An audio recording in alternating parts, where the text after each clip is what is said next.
Hey, what it do, y'all? It's your boy E2 Blue coming back at you again on this Victory Monday. Guys, wow. Cowboys get the big win yesterday against the division rival Philadelphia Eagles with Jalen Hurts being at quarterback. Now, the game didn't go like how us fans probably thought it would, but that's okay because we were wrong for a good reason. Cowboys get three in a row after that win. This division has just been garbage from the beginning. With this COVID year and everything that's been going on, it's just been crazy. But this is the time of the year where teams jock for position to see what they're going to do for the playoffs.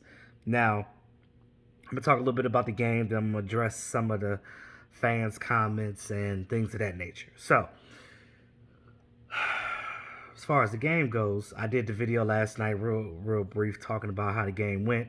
Those of you guys that missed that video, you can always go back and check that. That's the good thing about YouTube. You can always go back and look at the videos. But again, it was a good win. This defense played well, and Andy Dalton was on his game. The receivers were catching the balls, and everything was meshing, right? Now, we talked about how Washington, it seemed like when they were on their 4 game win streak, we was like, oh shit, Washington about to take the division. They about to take the division. I was talking to, my fellow YouTuber out there, but for the Washington fans, Burgundy and Gold, shout out to Burgundy and Gold. Um, he was even saying like, hey, this division could go any way, even with them being on their win streak. And I was telling him like, yeah, you're right. It's anybody's race at this point. But now you look at only 1 game left in the season. Washington drops a game to the Panthers yesterday, which is their old coach's former team. So the Panthers wasn't having that. They were like, nah, y'all not going to just come in here and beat us. Dwayne Haskins, I don't know what happened with Dwayne Haskins. And maybe Burgundy and Gold all day, fan all day, can tell us, but I don't know. But apparently today they dismissed, they relieved Dwayne Haskins of his duties. He is no longer part of the Washington football team, and that's crazy. So Heineke or whatever, he's now the immediate backup to Alex Smith, and if Alex Smith can't go, they're going to start Heineke. That puts a lot of pressure on Washington now because now they got to figure out what they're going to do as far as maybe trying to win a division. Now, as far as our team goes, in order for us to go to the playoffs now, Washington has to lose to the Eagles. So we actually need the Eagles to win for us. And if we beat the Giants, then we go to the playoffs. So that's pretty much how that's going to go. If not, then Washington will. It was a good game yesterday. Defense fought hard.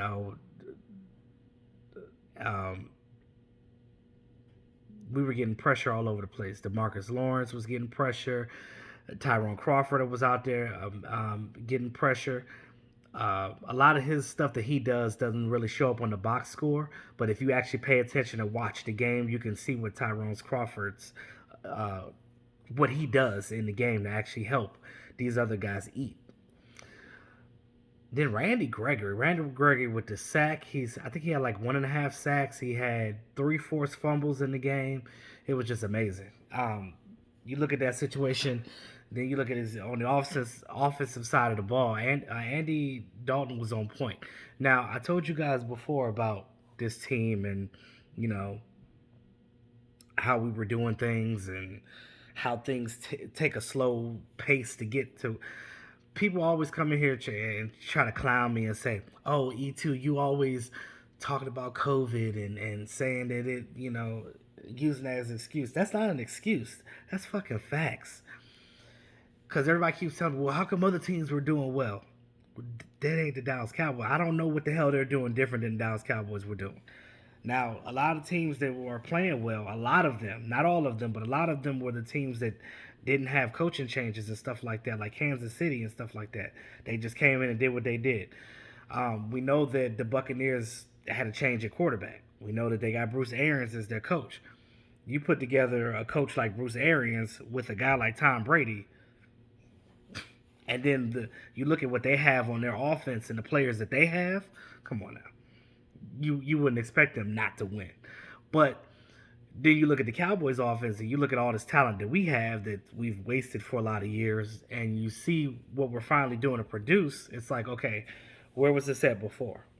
Now, this is the difference between Mike McCarthy and the Jason Garrett era. Mike McCarthy has won a Super Bowl before. He knows what it's like to play in the playoffs to get to that point. Jason Garrett is the type of coach that he can get you to the playoffs, but that's it. It just stops right there. He's not able to make adjustments in that time span to get it done. I know that Mike McCarthy can do that. Now everybody's talking about Kellen Moore, trying to go to maybe possibly getting the head coach position for Boise State and him interviewing with them. And a lot of fans are like, I want him to go. Okay, that's cool. That's your opinion. I don't hate you for that. Me personally, I don't have a problem with Kellen Moore. I think that he's a young guy that's still learning. I think that at some point he is going to be a beast as a play caller and as a coach, and he's going to be really good. And his growing pains are here with us. Sometimes when I look at him, I want to smack him in the back of the head, like, why would you call that play right there? And then other times I'm like, there you go, Kellen Moore, there you go. But that's what happens when you're dealing with somebody that's learning on the job. You get your good with your bad. I don't have a problem, because I get that. I understand. It's not like if he was that much of a terrible play caller, they would have gotten rid of him. But, it is what it is. Now, next year, I do want to see Mike McCarthy control his offense, and I'm pretty sure he will, because his offense will be implemented into this scheme next year. So that's how that's going to go, whether Kellen Moore is here or not. Now, you look at Andy Dalton with the receivers. Amari Cooper had 121 yards receiving. So did Michael Gallup. And then CeeDee Lamb had 2 touchdowns, and then Michael Gallup had 2 touchdowns. I think, one of CeeDee Lamb's touchdowns was, I guess, a rushing touchdown, because it was an end around that they did for 19 yards. That was for that touchdown. And then Zeke got his 105 with no score, though. But Zeke was out there running like he was getting chased by a pit bull or something. So he was out there running like his hair was on fire. And that's the Zeke that we want to see. Now, we know what this team can do on offense. We know that. This defense has always been shaky over the past early part of the season. You question, like, okay, where was this defense at earlier in the year? Did Mike Nolan all of a sudden be like, you know what? Since my job is on the line, let me figure some things out. No. He still got to go anyway, period. But the defense has played better. I don't know if they're just learning the what they're supposed to be doing better or what, but somehow they got some fire up on their ass. And one thing I can say about this team right now, they got some fight in them. They're not giving up. This team did not lay down and give up like they did that year when Wade Phillips was the head coach. That's why Wade Phillips needs to stay on defense, because that's what he does best. He's a defensive coordinator. That's what he does. Now, Andy Dalton finally is getting his flair with the wide receiver core, because it takes a quarterback a while to gain camaraderie with the starting core of a receiving core. Dak Prescott has been with these guys for a while, so he understands him. He understands them. He knows how fast they run, things of that nature. Andy Dalton didn't know that coming in. So that's why when Andy Dalton, you look at his first 3 games and you're like, damn, Andy Dalton was out there bombing. Andy Dalton wasn't playing good. Andy Dalton was missing receivers. Andy Dalton got hurt. He got a concussion. Then he got COVID. And then after that was over, he came back, and then he started beasting then. I never said that Andy Dalton was a bad quarterback. I just didn't think he was better than Dak, and I still don't think so. But Dak has a different skill set than Dalton. What Dalton does good is not what Dak does good, and vice versa. So they're different type quarterbacks. So you really can't really compare them too much. But having them both on one team, though, when they're both healthy, is an amazing thing, because you can get Andy Dalton to come in the game for Dak Prescott and know that your team can still put up points. That is if Dalton decides he wants to come back to the Cowboys again. Because, again, how well Dalton is playing down this stretch, other teams are going to be looking at that, and they're going to be like, oh, well, we can use the services of Andy Dalton as our number one. Because we know the Cowboys are going to get Dak Prescott back soon, so we're not going to sit here and maybe we can get Dalton because he's only on a 1 year contract with the Cowboys.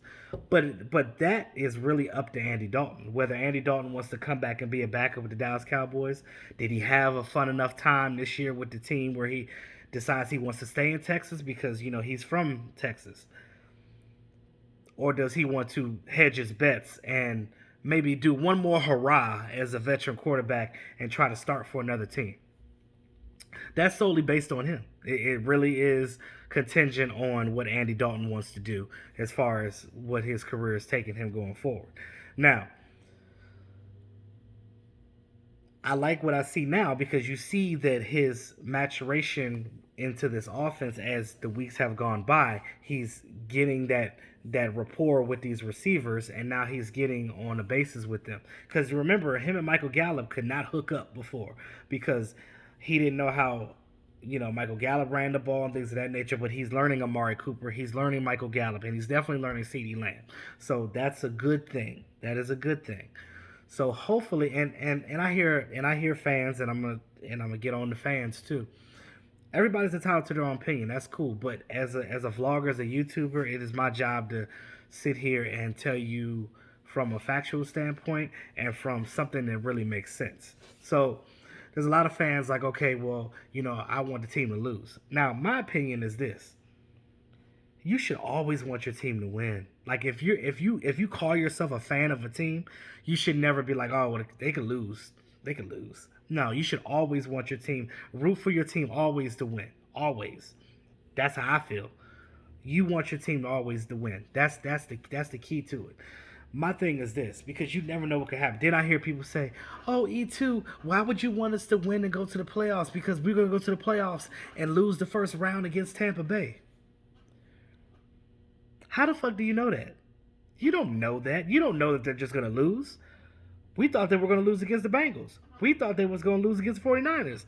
We definitely thought they was going to lose against the Eagles, and they did not. They won all 3 games straight. And this defense surprised us with 10 takeovers in 3 games. Y'all remember that year when the New York Giants went 9-7? They won a division 9-7 and went ahead and won the Super Bowl against the Patriots.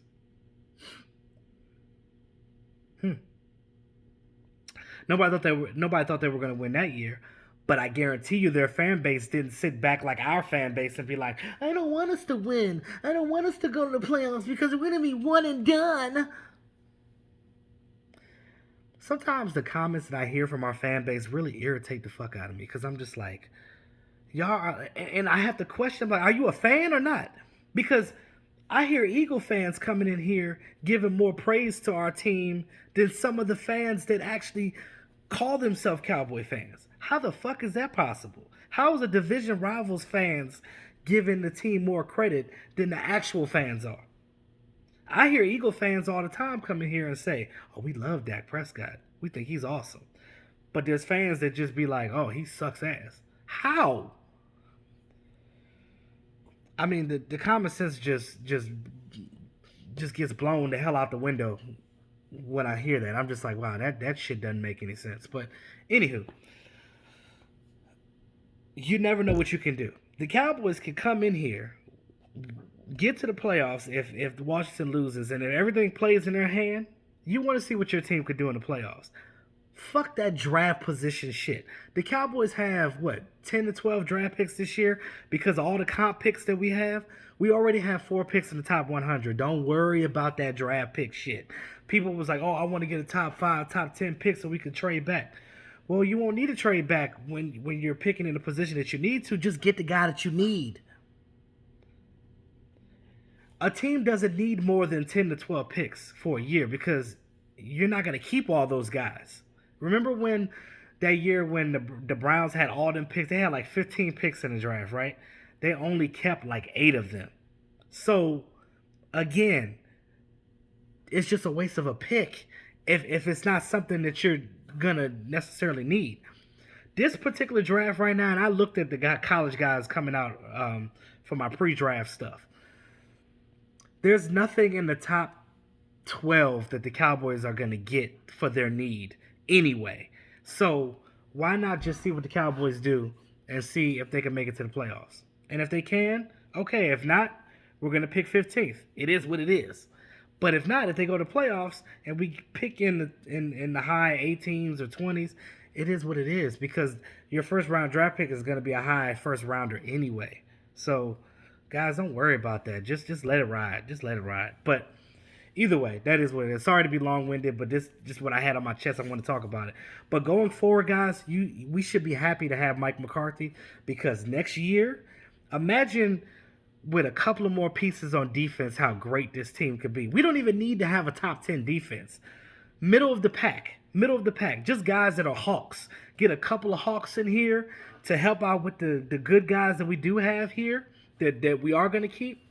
With this dynamic offense that we already have, this offensive line is these young guys are not as good as what we had. Just imagine a healthy Tyron Smith. Just imagine a healthy Lyle Collins with Dak Prescott, with what we have now, and then you add a couple of more small little pieces to this team. Oh, come on now, come on now. We'd have clinched the division a long time ago. But the fact that this team is showing some promise, even with the backup, even with an offensive line that we know that's been really shaky this year, and they're starting to show something. Understand when you get your starters back and you get a couple of more pieces in the draft, they don't even have to be high picks. You just get a couple of more good players, good solid players coming here that want to work and want to play and want to work hard. With the coaching of Mike McCarthy and what he's going to do, as far as going forward in his offense, come on now. Come on now. It is what it is. So, with that being said, y'all, let me know what y'all think about the win and going forward and this, that, and the third. But in the meantime, between time, it's your boy E2 Blue. Always keeping it real. Talk to y'all soon. Peace.